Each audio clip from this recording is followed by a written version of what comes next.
Praise the Lord. നമ്മുടെ കർത്താവും രക്ഷിതാവുമായ യേശുക്രിസ്തുവിൻ്റെ അതിപരിശുദ്ധമായ നാമത്തിൽ എല്ലാ പ്രിയമുള്ളവർക്കും പ്രഭാതവന്ദനം.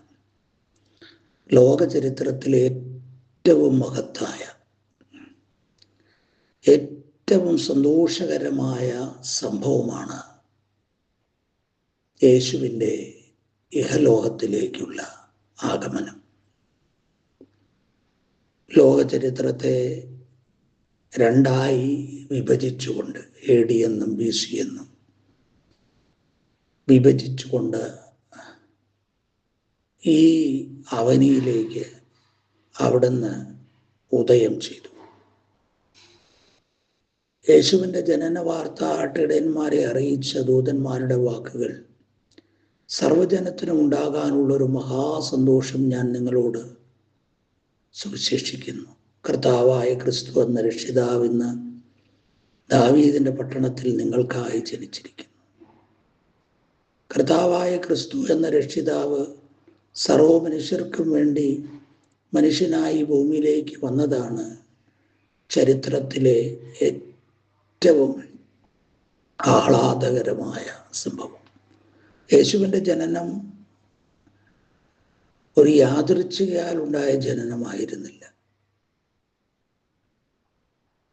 തിരുവെഴുത്തുകളുടെ പ്രവചനങ്ങൾക്കൊത്തവണ്ണമുള്ള ജനനമായിരുന്നു. വ്യക്തമായ പ്ലാനുകളോടെയും ജനിച്ച ഒരു ജനനമായിരുന്നു. യേശുവിൻ്റെ ജനനത്തെക്കുറിച്ച് ഒട്ടനവധി പ്രവചനങ്ങൾ വിശുദ്ധ തിരുവെഴുത്തിലുണ്ട്.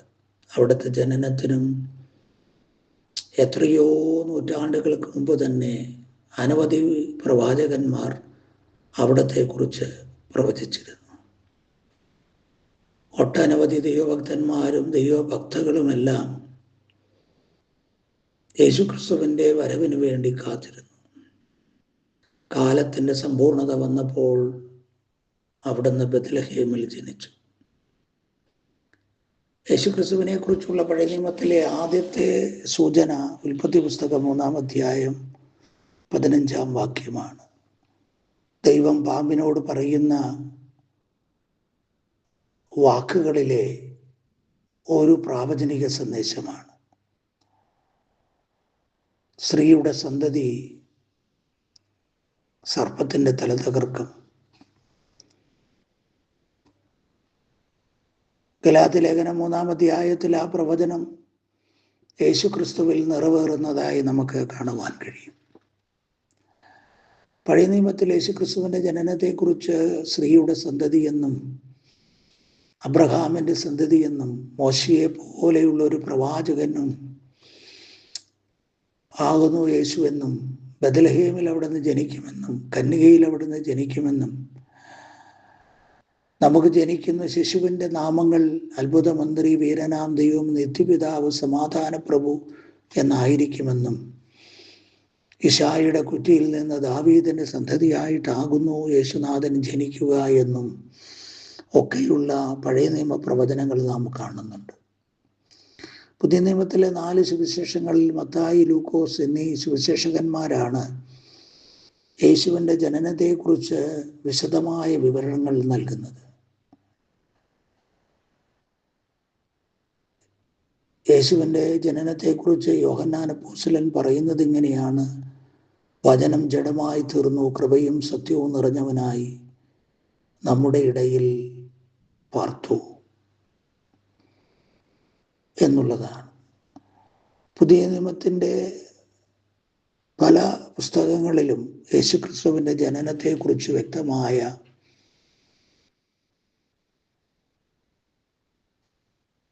നിവൃത്തികൾ, പ്രവചന നിവൃത്തികൾ എങ്ങനെ സംഭവിച്ചു എന്നുള്ളത് വ്യക്തമാക്കുന്നുണ്ട്. പ്രിയമുള്ളവരെ, യേശുവിൻ്റെ ജനനം തിരുവെഴുത്തുകളിൽ പ്രകാരമായിരുന്നു.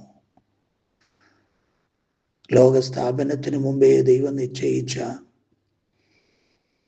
ലോകരക്ഷിതാവിൻ്റെ, മനുഷ്യന്റെ പ്രതിയോഗിയായ പിശാചിനെ തകർക്കാനുള്ള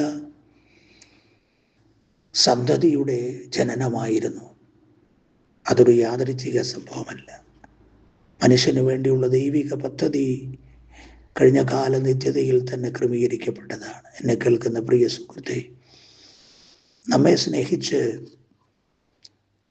യേശുനാഥനെ അവനിയിലേക്ക് അയക്കുന്ന സ്വർഗീയ പിതാവ് എത്ര വലിയ പദ്ധതിയാണ് ഒരുക്കിയിരുന്നത്. എന്നെക്കുറിച്ചും നിങ്ങളെക്കുറിച്ചുമുള്ള ദൈവത്തിൻ്റെ പദ്ധതിയുടെ ആഴം എത്ര വലുതാണ്, അവിടുത്തെ സ്നേഹം എത്ര വലുതാകുന്നു, അവിടുന്ന് നമ്മെ കരുതുന്ന കരുതൽ, നമ്മെക്കുറിച്ചുള്ള അവിടുത്തെ ചിന്ത എത്ര അത്യുന്നമാകുന്നു എന്നുള്ളത് യേശു ക്രിസ്തുവിൻ്റെ ജനനത്തിലൂടെ നമുക്ക് വ്യക്തമാക്കുന്ന ഒരു യാഥാർത്ഥ്യമാണ്. അത് തിരിച്ചറിയുക. ദൈവം നിങ്ങളെ സ്നേഹിക്കുന്നു. നിങ്ങളെ രക്ഷിക്കാനുള്ള പദ്ധതി കഴിഞ്ഞ കാല നിത്യതയിൽ തന്നെ അവിടുന്ന് ഒരുക്കി. കാലസമ്പൂർണതയിൽ യേശു ക്രിസ്തുവിലൂടെ അത് വെളിപ്പെട്ടു.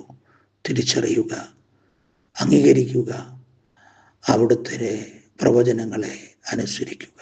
സ്നേഹവാനായ ദൈവമേ, സ്വർഗീയ പിതാവേ, ഇന്ന് പ്രഭാതത്തിൽ ഞങ്ങൾക്കായി ഭൂമിയിൽ അവതരിച്ച യേശു ക്രിസ്തുവിൻ്റെ ജനനത്തിൻ്റെ പ്രത്യേകത, ദൈവസ്നേഹത്തിൻ്റെ ആ കരുതൽ, അതൊക്കെ തിരിച്ചറിയാൻ സന്ദേശം കേൾക്കുന്നവർക്ക് കൃപ നൽകണമേ.